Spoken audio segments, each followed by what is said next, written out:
What's up, people? Yu-Gi-Oh! Master 88 here, and welcome to this edition of the Linux Report.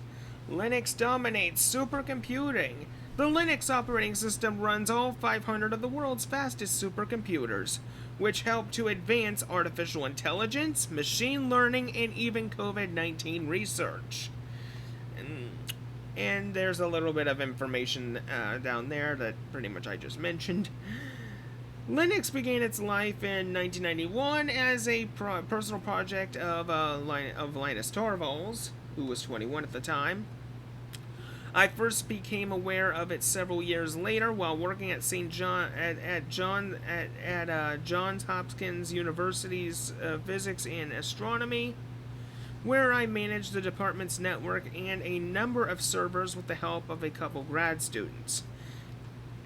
At the time, I was intrigued by Linux, but couldn't imagine how dominant the OS would become simply because its source code was able to anyone who wanted to work with it. I could not foresee that a significant group of large companies would grasp its value, work together, and innovate to make Linux what it is today.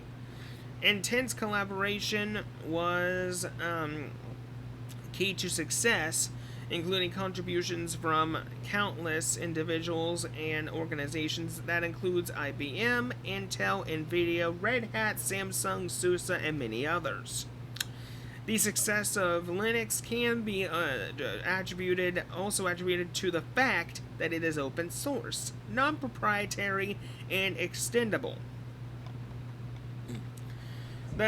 Twice a year in June and November, Top 500 releases a list of the 500 most powerful supercomputer systems ranked by their performance on something called the LenPack benchmark, which calls for the computer being tested to solve a dense system of linear questions.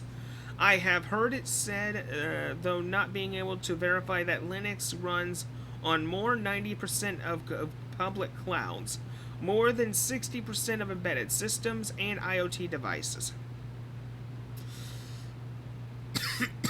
Excuse me, I apologize.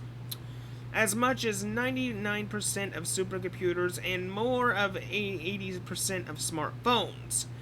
If these claims are even close to the truth, it attests to the success and versatility of Linux. Whew, long article. In the most recent Top 500 ranking, a Japanese supercomputer named Fukagu, derived from an alternative name for Mount Fuji, has taken the top spot and pushed the former leaders down a rank.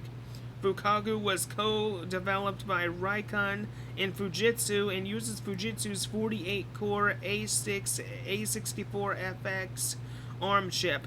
This is the first time a computer based on ARM processors has topped the list. The computer was fully assembled only in May, but has already helped fight COVID-19 by sorting through more than 2,000 drugs, and might effectively block the virus, and found a dozen that showed promise. And if you all want to read the rest of this article here, feel free to pause and read if you want to. With that, that is it for this edition of the Linux Report. Hope you enjoyed this as much as I did, and until next time, this is Yu-Gi-Oh! Master 88 saying see you later.